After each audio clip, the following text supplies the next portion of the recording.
E agora você acompanha pela Rádio Rio de Janeiro o programa Estudo das Obras de André Luiz. Vamos refletir sobre o livro Nosso Lar. Produção e apresentação, Tereza Cristina e Marco Antônio.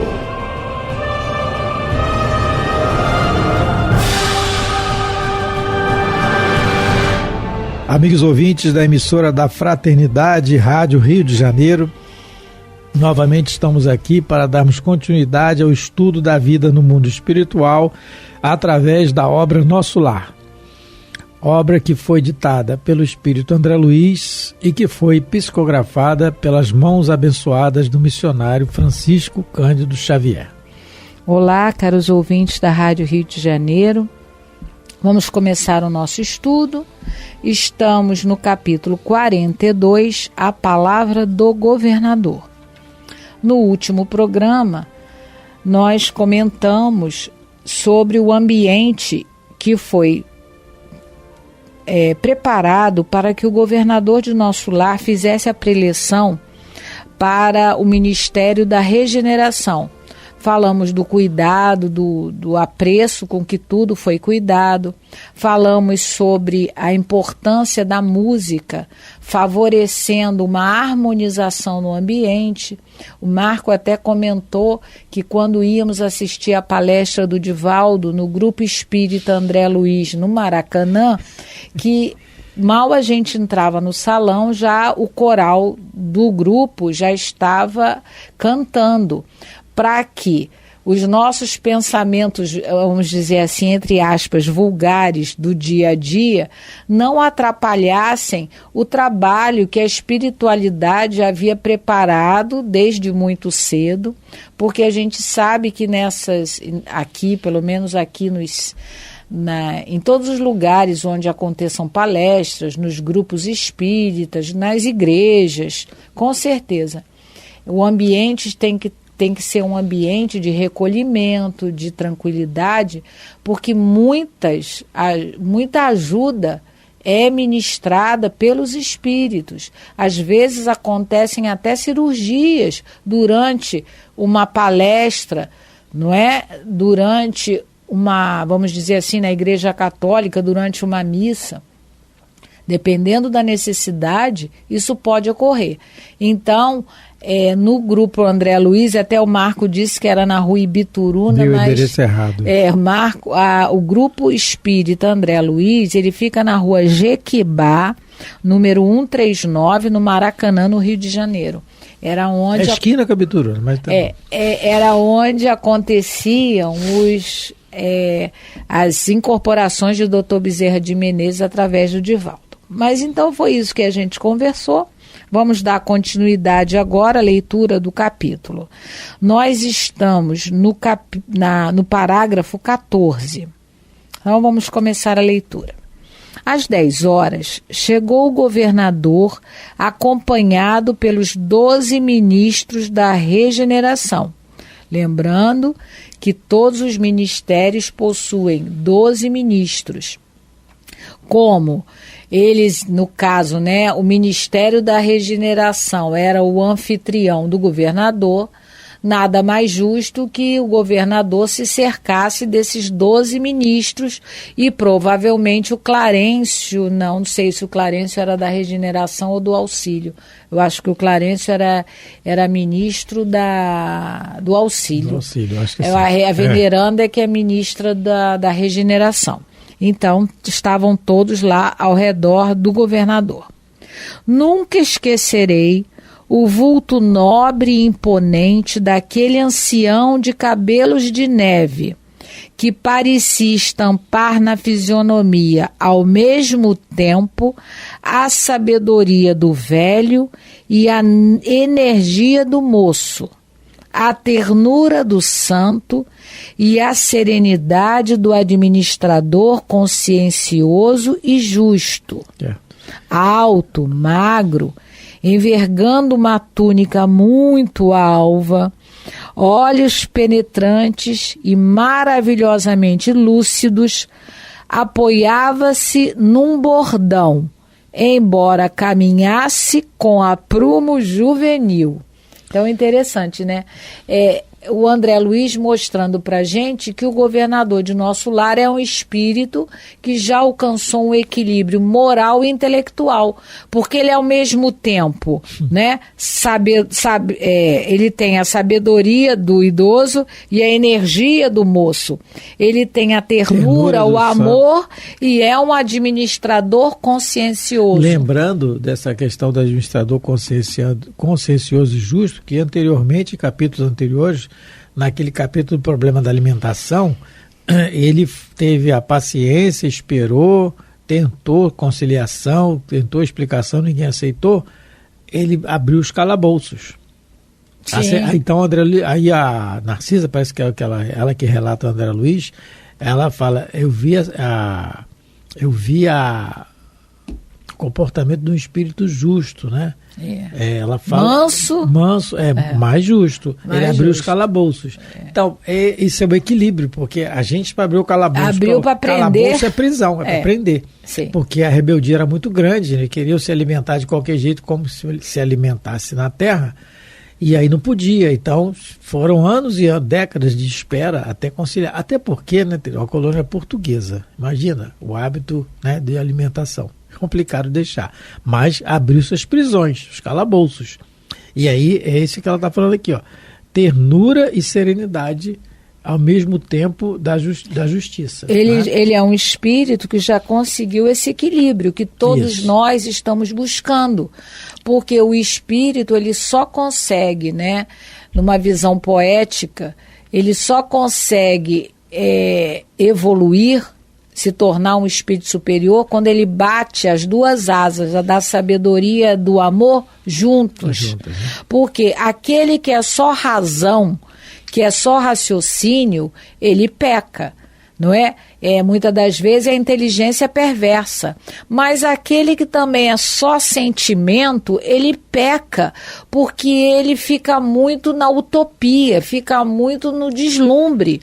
Então, o ideal, né, o nosso ideal, enquanto espíritos eternos que somos, é que a gente consiga equilibrar a razão com o sentimento, que o governador já conseguiu. Agora, interessante aqui, quando ele coloca assim, que ele se apoiava num bordão. Bordão quer dizer cajado. Cajado. E aí a gente vê que o espírito, ele pode ser elevado, mas ele tem as suas preferências. Ele é uma individualidade. Por isso, né, o que esse cajado representa? O que nós temos de referência de cajado, porque hoje em dia, né, ninguém anda de cajado. Mas os patriarcas da Bíblia, eles andavam de cajado na mão. Era um símbolo daquela atitude de pai que cuida. Os pastores da Bíblia também todos andavam com um cajado na mão, porque eles protegiam o seu rebanho. Então, esse espírito, o governador, apesar de ser elevado, ele tem a sua preferência. Ele é uma individualidade. E aí também, Tereza, ele quer mostrar, né, que ele tem uma atitude paternal. Alguém que ele como ele coloca aqui, né, que ele tem cabelos de neve, não é? Ele tem essa preferência de andar, porque ele diz que ele não precisava, porque olha como ele diz assim, que apoiava-se num bordão, embora caminhasse como um jovem. Para que o bordão? Para que o cajado? Se ele anda se ele tem a força de um jovem, é para demonstrar, a meu ver, né? A demonstrar esse cuidado paternal. Ele tem essa característica. O Chico dizia que quando o Emmanuel entrava nas reuniões, todo mundo se afastava.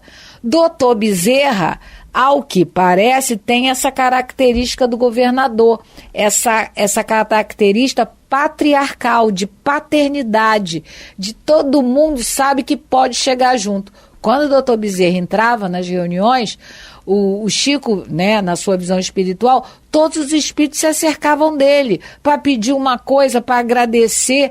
Todo mundo, né, tinha assim uma... Não que o Emmanuel não seja um espírito bondoso, não é isso? Não é isso. Mas ele tem a sua individualidade.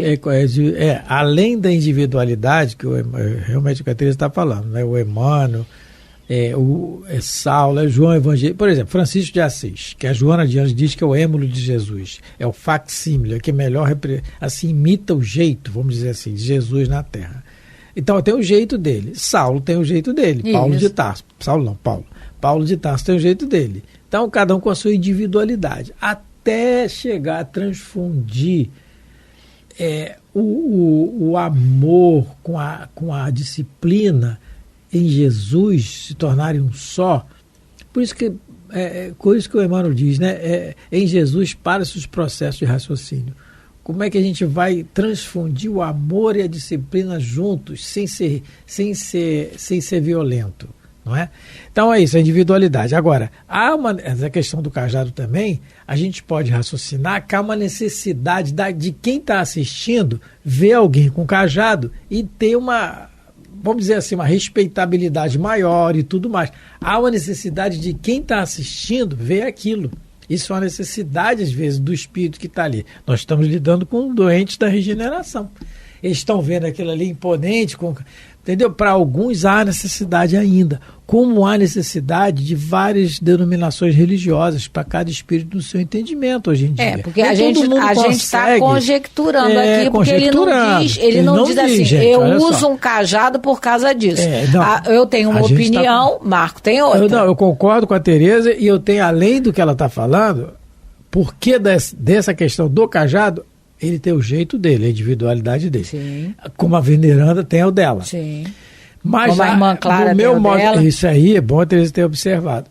Isso é um achismo nosso, é um raciocínio aqui nosso. Não está dizendo, né? Por que ele usa esse cajado? Sempre aqui no estudo, a gente sempre fala o que os espíritos estão dizendo. A gente vai lá em Kardec, vai em André Luiz, vai na Joana, e vai no espírito por médium sério, espírito sério. Mas quando a gente acha. A gente fala, eu acho que é assim. Então, para mim também há essa necessidade, porque ele não precisa de cajado, um governador de uma colônia, nosso lar. É que logo depois ele vai dizer um pouquinho sobre isso. Vai dizer um pouquinho, então a necessidade. Agora, só um detalhe que a gente não pode pular aqui também, é que ele fala da alto, magro, envergando uma túnica muito alva.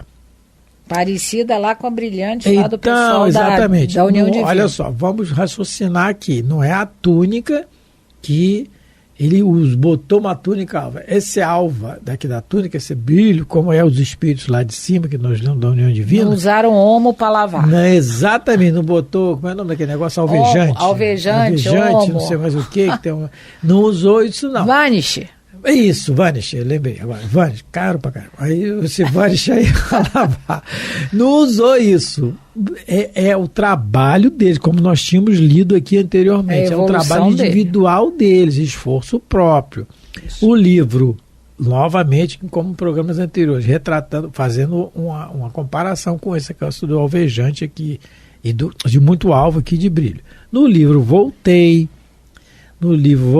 também psicografado por Francisco Cândido Xavier, o espírito do irmão Jacó, que foi o Frederico Fingler, que foi um dos diretores da FEB, tinha um conhecimento, uma pessoa muito boa, ajudou muita gente, é um livro sensacional, todo mundo não é tão, é fininho, é rápido de ler, ele por ele ter feito o que ele fez, progrediu materialmente na vida, na honestidade, no trabalho e ajudou muita gente.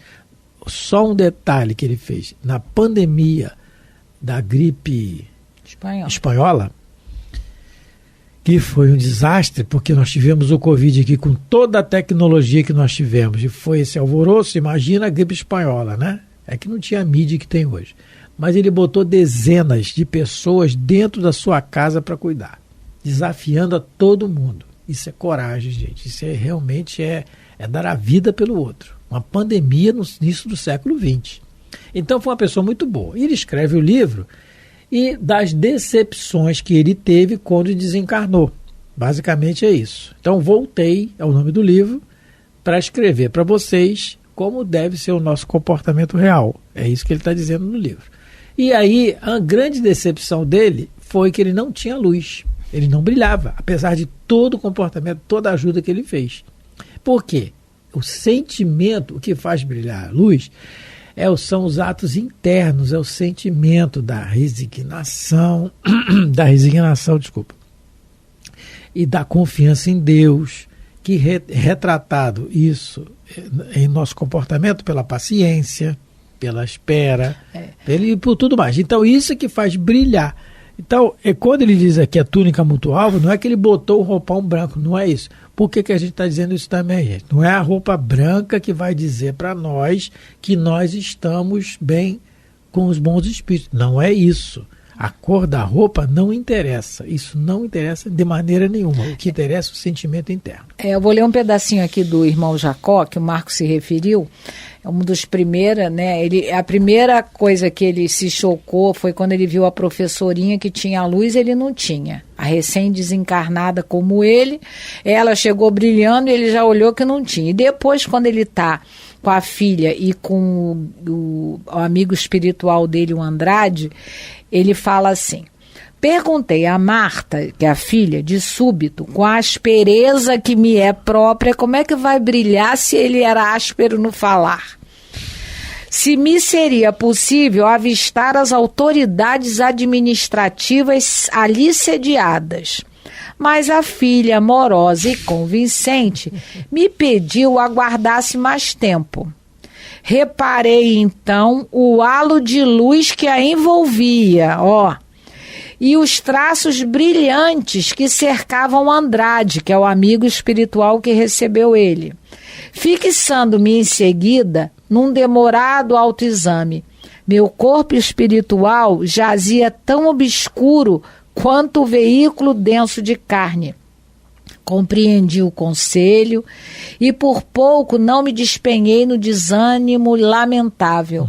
Não trazia ainda comigo suficiente bagagem de luz para buscar confiante a aproximação dos espíritos superiores. Coitado, isso porque vai ter outras situações que ele vai ver os amigos lá da FEB chegarem tudo brilhando. E aí, coitado, né? Mas o esforço de cada um de nós. Até que ele vê, só detalhar, até que ele vê Bittencourt Sampaio, que conviveu com ele aqui na Terra, enquanto encarnado, ele vê uma estrela e essa estrela se metamorfoseia em Bittencourt Sampaio. O Bittencourt Sampaio veio para falar com ele em forma de estrela brilhante. Aí que ele começa a chorar, aí começa a falar tudo. É muito legal o livro, gente, muito legal. Volta. Então, mostra aí. Então, se ele está brilhando aqui, não é porque ele botou uma roupa branca, não. É porque é ele brilhando. Dizendo para a gente também, nas entrelinhas, não importa se você bota uma roupa branca, preta, amarela. O que importa é o que você é por dentro. Isso. E aí vamos continuar a leitura. Parágrafo 16. Satisfazendo-me a curiosidade, Salustio informou: o governador sempre estimou as atitudes patriarcais, considerando que se deve administrar com amor paterno, que eram os patriarcas lá da Bíblia. Sentando-se ele na tribuna suprema, levantaram-se as vozes infantis, seguidas de harpas cariciosas, entoando o hino A Ti, Senhor, nossas vidas. Então, quando eu estava lendo esse trecho, eu lembrei do livro Libertação.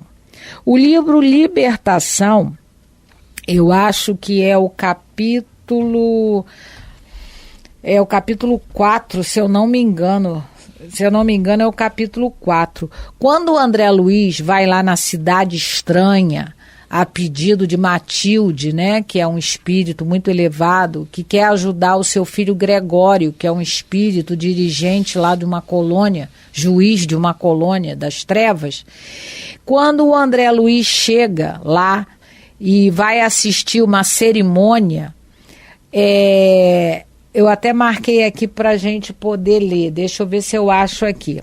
Ao contrário do que a gente vai ver aqui, da música, né, desse coro que estava cantando, dessas harpas, tudo para acalmar, para harmonizar o ambiente, a gente vai ver aqui no livro Libertação justamente o contrário, porque os juízes, os magistrados dessa cidade nas trevas, eles querem que as pessoas sintam medo, que elas fiquem apavoradas, para que eles possam dominar telepaticamente a vida delas. Deixa eu ver aqui, no Libertação, olha só, é o capítulo... Peraí, já achei, mas quero dizer o capítulo certinho. Quem tiver interesse de ler, né? É o capítulo 5, Operações Seletivas.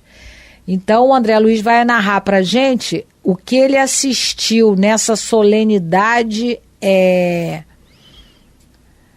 solenidade lá dos juízes. Enquanto a Tereza acha, ele fala assim, se deve administrar com amor paterno. O governador sempre estimou as atitudes patriarcais. Então, justificando mais uma vez o que a gente falou do cajado, da túnica, ela está dizendo aqui, o governador estimou as atitudes patriarcais. Aquilo é uma atitude patriarcal, que dá uma confiança àqueles espíritos que estão necessitados disso ainda. No livro Obreiros da Vida Eterna, nós temos ali um personagem que é um trabalhador da equipe que vai com o André Luiz vai nessa equipe ajudar a desencarnação de algumas pessoas, e nessa equipe está um padre vestido com indumentária sacerdotal que fala e tal, está ali, que estão no posto de socorro, sediados no posto de socorro da Casa Transitória de Fabiano, no livro Obreiros da Vida Eterna. É um padre Hipólito, né, Teresa? Padre Hipólito. Então, ele está na indumentária sacerdotal, porque é necessário ali, naquele setor, muitos ali vieram da Igreja Católica. Então, estão vendo um padre, confiam mais do que se fosse alguém que... Então, é tudo atitude patriarcal para ajuda do outro também. Mas ele gosta disso, a individualidade dele prefere isso. Voltando à música. Tambores variados rufaram como se estivéssemos numa parada militar em grande estilo, e uma composição musical semi-selvagem acompanhou-lhes o ritmo, torturando-nos a sensibilidade.